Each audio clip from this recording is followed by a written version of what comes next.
You've had your first taste of the TT course closed for 2012. What was it like out there? Well, it was wet and slippy, non-slick tyres, not, not very good at all. Less than ideal conditions out there, but is it whetted your appetite for the TT? Are you ready for it now? Oh, definitely. Yeah, I mean, appetite's always been there for the TT. Don't take much getting really, but no, just to get out on the track and just have a quick look. Even if we couldn't get any real speed up, you can still get a good look at the circuit, even with the wet conditions. Still good to be out there. Obviously, what we were doing today was setting up some promotional photographs, which meant you were doing runs in the correct direction, also the wrong direction. What was it like coming towards Ramsey on the closed road through areas like the Gooseneck? Well, I always try and make a point of never going around the circuit the wrong way, just so you've got the circuit in your head the right all the time. That was the first time I've ever been around the mountain course, definitely the wrong way around, and it's a weird feeling when you're coming up to the Gooseneck because it's just a big drop and it's beautiful views to see out over Ramsey and that, but no, it's real bizarre, it is. Yeah. Dave, have you done it before? Have you been the wrong way around the course when it's closed, or is that a first for you? No, it was a first for me, especially on the race bike, but when it's damp as well and you're coming downhill, and we did go quite fast on the run back because we'd done the pictures and the filming on the way up. But well dodgy, you could easily get it very wrong and be in a wall, I think, going down the hill. Yeah. And obviously John McGuinness was out there today, and at one point you were on the road at the same time. Bit of a new experience for both of you to have a solo out there at the same time.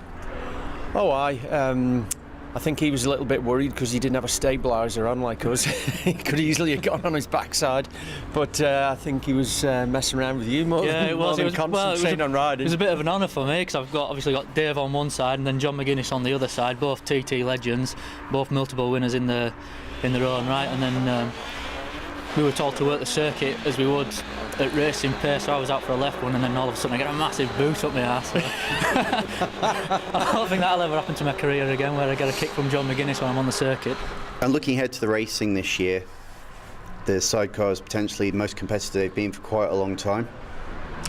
Yeah, pretty competitive I'd say, but the most interesting thing I think is the new rules and regulations which have brought in homologated cylinder heads on these engines, so they're basically a standard engine, and not only is it reducing the overall cost for us, which is a big plus point at this minute in time, but it'll really sort out some different, I think there'll be different types of engines at the front that would not have been there before maybe. It's just interesting. It's look at and see who's going to have the best setup. People will be expecting you to go out there and be challenging for the win. Is that your expectation as well? Well, yeah, that's why we're here. I'm definitely there. I think we've made the right engine choice and put an awful lot, as usual, effort into it over the winter. Looked at a lot of different angles on trying to get speed out of it, whereas before it was all focused on the engine to get as much power out of the engine as you can. Can't do that anymore, so we've got to look at other areas of the bike that we can tweak a little bit more from, and that's what we've done.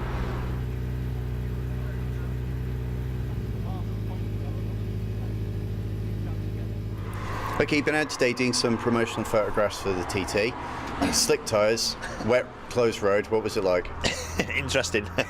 It was a little bit dodgy, and I've done things like that before and actually broken collarbones on tracks on doing this with cameras on bikes and things. So I was just, I've been around the game a long time, so it was nice and steady. But just a real shame, I was really looking forward to it. And obviously last week's weather, everybody was walking around with the shorts on and bathing in the sea. And this, today's a bit of a washout, but not to worry. We got a bit done. And, I don't need my arm twisting up my back to come to the Isle of Man and ride my bike on a closed road. There's not many places where they shut the road for you, so I feel pretty privileged to get it. A lot of fans getting excited. TT's nearly here. You've had a taste of closed roads in 2012 now. How excited are you about the TT? Yeah, well excited. I've lost count how many times I've done it now since '96, so it's 15 or 16. So, that never goes away. That excitement, the nerves, the build up, and over the last few years, doing these press conferences and things, it's just, it's pushed it on forward. So, yeah, really looking forward to it. Got great bikes, great team, great personnel, people around me, the wife, the kids, everybody's pumped for it. So yeah, looking forward to it. I think a lot of people expect this year to be the most competitive, Do you think you're still going to be the man to beat on Superbike? I don't know really. It's I don't make predictions, like I say. You know, I'm as prepared as well as I've ever been. I'm in half decent shape. You know, not getting any younger, but I feel strong, and I'm really looking forward to it. And they're going to have to lift the bar to beat me, I suppose. But it's still there's a bit of life left in me after that senior. We up the pace a little bit. We won it, nicked it off Guy in the end. So yeah, still maybe, but we'll see what happens on the day. And new for this year, you're going to have a go in the SES TT0 Challenge. How did that come about? They came last year, did Mugen, to have a look at the race, and got excited by it. I went away and built this bespoke, beautiful Grand Prix bike with a couple of batteries in it. So, it was an opportunity I couldn't really turn down. I wasn't really looking for an electric bike ride, but when I got offered this ride, I was definitely keen to have a go on it. And it was a hard secret to keep.